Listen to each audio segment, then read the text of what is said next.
இன்றைய தியானம். இப்போதும் மகளே, நீ பயப்படாதே, உனக்கு வேண்டியபடியெல்லாம் செய்வேன். நீ குணசாலி என்பதை என் ஜனமாகிய ஊரார் எல்லாரும் அறிவார்கள். ரூத் 3:11. ஆண்டவரும் இரட்சகருமாகிய இயேசு கிறிஸ்துவின் நாமத்தினாலே இந்த காலை வேளையிலே இன்றைய தியான நிகழ்ச்சியின் வாயிலாக உங்கள் ஒவ்வொருவரையும் சந்திப்பதில் நான் கிறிஸ்துவுக்குள் மிக்க மகிழ்ச்சி அடைகிறேன். பிரியமானவர்களே, ரூத்தை பார்த்து போவாஸ் சொல்கிற வார்த்தையை தான் நம்ம இப்போ வாசித்தோம். பிரியமானவர்களே, இந்த ரூத் போவாஸ் வாழ்த்துதலை பெறத்தக்கதாக குணசாலியா வாழ்ந்திருக்கிறாள் என்பதை நம்ம இந்த வசனத்தின் மூலமாக புரிந்து கொள்ள முடிகிறது. இந்த ரூத் யாருன்னு அறிஞ்சுக்கணும்னா 1ஆம் அதிகாரம் ரூத் 1-2 இந்த அதிகாரங்களை வாசிக்கும் பொழுது அவளை குறித்து நாம் அறிந்து கொள்ளலாம். பெத்லஹேம் ஊரானாகிய ஒரு மனுஷன் சொல்லப்பட்டிருக்கு. தான் மனைவியோடு 2 குமாரரோடு அவங்க மோவாப் தேசத்தில் போய் சஞ்சரித்திருந்தார்கள்னு 1ஆம் வசனத்தில் வாசிக்கிறோம். அந்த மனுஷனுடைய பெயர் எலிமெலேக்கு, அவன் மனைவியின் பெயர் நகோமி. எலிமெலேக்கு, நகோமி, அவங்களுக்கு 2 குமாரர்கள் இருந்தாங்க. ஒருவன் பேர் மக்லோன், மற்றொருவன் பேர் கிலியோன். இவங்க யூதாவில் உள்ள பெத்லஹேம் ஊராகிய எப்பிராத்தியராகிய அவர்கள் மோவாப் தேசத்திற்கு போய் அங்கே இருந்து விட்டார்கள்.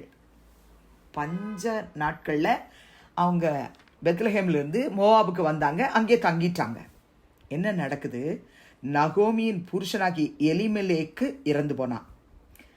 அவளும் அவளுடைய 2 குமாரரும் மாத்திரம் அங்கே இருந்தார்கள்.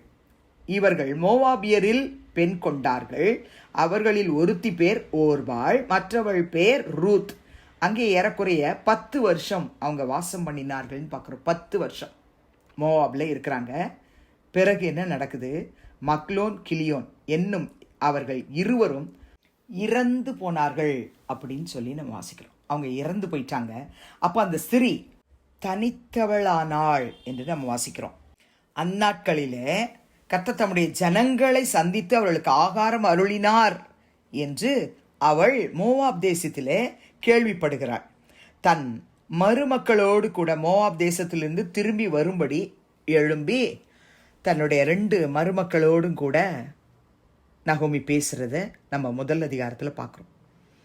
2 மருமக்களையும் பார்த்து, நீங்கள் இருவரும் உங்கள் தாய் வீட்டுக்கு திரும்பி போயிடுங்க, மரித்து போனவர்களுக்கும் எனக்கும் நீங்கள் தயவு செய்தது போல கர்த்தர் உங்களுக்கும் தயவு செய்வாராக. கர்த்தர் உங்கள் இருவருக்கும் வாய்க்கும் புருஷனுடைய வீட்டில் நீங்கள் சுகமாய் வாழ்ந்திருக்க செய்வாராகன்னு சொல்லி அவங்கள முத்தமிட்டா.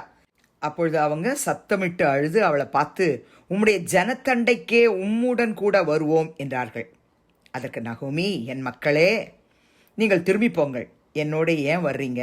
தொடர்ந்து நீங்கள் வாசிச்சுட்டே வந்து பாருங்கள் பெரியம்மா, அந்த அம்மா என்னெல்லாம் சொல்கிறாங்க. பிறகு ஒரு மருமக மாத்திரம் முத்தமிட்டு ஓர்பாள், அவள் போயிட்டா.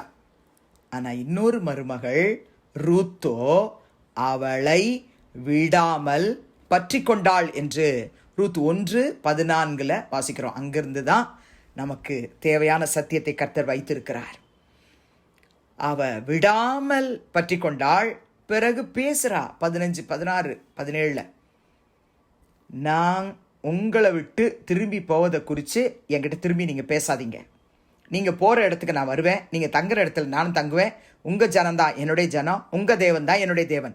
நீங்கள் மரணம் அடையும் இடத்துல நானும் மரணம் அடைந்து அங்கே அடக்கம் பண்ணப்படுவேன். மரணமே அல்லாமல் வேறொன்றும் உம்மை விட்டு என்னை பிரித்தால் கர்த்தர் அதற்கு சரியாகவும் அதற்கு அதிகமாகவும் எனக்கு செய்ய கடவர் அப்படின்னு சொல்கிறேன். தொடர்ந்து நீங்கள் ரூத்துடைய செய்கைகளை வாசிச்சா நம்ம கண்ணில் கண்ணீர் தான் வரும். பிரியமானவர்களே, நகோமியை விட்டு விலகி போகலை. மாமியாகிய நகோமி சொல்கிற ஆலோசனை கேட்டு புறப்பட்டு அவள் வயலுக்கு போகிறா. அந்த வயலில் போவாஸை சந்திக்கிறா. அங்கே தொடர்ந்து அந்த 2ஆம் அதிகாரம் ஃபுல்லாக படிங்க. அந்த போவாஸ் அவளோடு பேசுகிறது, அவளுக்கு வேலையை கொடுக்கறது, அவளுக்கு ஆகாரம் கொடுக்கறது, அவளுக்கு பாதுகாப்பை கொடுக்கறது, எல்லாமே தெளிவாக சொல்லப்பட்டிருக்கு. பிரியமானவர்களே, அவளுடைய நற்கிரியை குறித்து போவாஸ் அங்கே இருக்கிற எல்லார்கிட்டையும் கண்காணிப்பாளன் கிட்ட எல்லாம் விசாரித்து தெரிஞ்சுக்கிட்ட பிறகுதான் இந்த 3ஆம் அதிகாரத்தில் அவ கிட்ட சொல்றா, மகளே நீ பயப்படாதே, உனக்கு வேண்டியபடியெல்லாம் செய்வேன். ஏன்னா நீ குணசாலி. அதை என் ஜனங்கள் எல்லாரும், ஊராரில் இருக்கிற எல்லா ஜனங்களும் அறிவாங்க. பிரியமானவர்களே, இந்த சாட்சி எனக்கும் உங்களுக்கும் வேணும். நம்ம உத்தமமாக கர்த்தரை பின்பற்றுகிறது, நம்முடைய உத்தம குணம், இதை எல்லாரும் பார்த்து கொண்டிருக்கிறார்கள். அப்படி சாட்சி சொல்ல முடியுமா? நீங்கள் நீதிமொழிகள் 12ஆம் அதிகாரம் 4ஆம் வசனத்தில் சாலமோன் ஞானி எழுதின வார்த்தையை வாசிச்சு பாருங்க. குணசாலியான ஸ்திரீ தன் புருஷனுக்கு கிரீடமாய் இருக்கிறாள். அப்படிப்பட்ட குணசாலியான ஸ்திரியா நாம வாழ ஆண்டவர்கிட்ட ஜெபம் பண்ண போறோம்.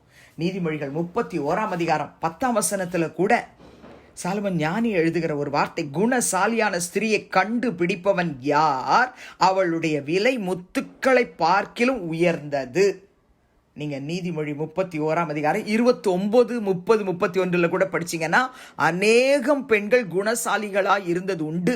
தொடர்ந்து படிச்சிங்கன்னா பிரியமானவளே, அவ புருஷன் எல்லாரிலும் நீ மேற்பட்டவள்னு புகழுகிறானா. சௌந்தரியம் வஞ்சனை உள்ளது, அழகு மீன், கர்த்தருக்கு பயப்படுகிற ஸ்திரியே புகழப்படுவாள்னு சொல்லிட்டு, அவள் கைகளின் பலனை அவளுக்கு கொடுங்கள், அவளுடைய செய்கைகள் வாசல்களில் அவளை புகழ கடவுது என்று சாலமோன் ஞானி எழுதி முடிக்கிறான். இன்றைக்கும் இப்படிப்பட்ட குணாதிசயம் உடையவர்களாக, குணசாலியான ஸ்திரீகளாக எங்களை எல்லாம் மாற்றுங்கன்னு ஜெபிக்கலாமா? பரலோக பிதாவே, இயேசுவின் நாமத்தில் உடைய சமூகத்துக்கு நாங்கள் வருகிறோம். ரூத் 3:11 படி கர்த்தாவே, எங்களுக்கு வேண்டியபடியெல்லாம் எங்கள் பரம போவாஸ் நீர் இந்த நாளிலே செய்வேன் என்று வாக்கு கொடுத்ததுக்காய் ஸ்தோத்திரம். ஆண்டவரே, இது ஒருவேளை போவாஸ் ரூத்தை பார்த்து சொன்ன வார்த்தையாக இருக்கலாம். ஆண்டவராகிய தேவன் எங்கள் எல்லாரையும் பார்த்து, பயப்படாதே, உனக்கு வேண்டியபடியெல்லாம் நான் செய்வேன்னு சொல்லி தைரியப்படுத்துகிறீர். அதற்காக உமக்கு ஸ்தோத்திரம். எழுத்தின்படி நாங்கள் எல்லோரும் குணசாலிகளாய் வாழ எங்களுக்கு உதவி செய்யும் அப்பா. ஆண்களாக இருந்தாலும் பெண்களாக இருந்தாலும் தகப்பனை, ஒவ்வொருவருக்குள்ளும் இந்த குணசாலிக்குரிய குணாதிசயத்தை கர்த்தர் நீங்க வளர்த்திட வேணுமாய் செபிக்கிறோம், ஆசீர்வதிக்க வேணுமாய் செபிக்கிறோம். இயேசுவின் நாமத்தில் பிதாவே, ஆமென். கிறிஸ்துவுக்குள் பிரியமானவர்களே, இந்த நாளிலே கர்த்தர் தாமே உங்களோடு கூட இருப்பாராக, உங்களை ஆசீர்வதிப்பாராக, உங்களை நடத்துவாராக. ஆமென்.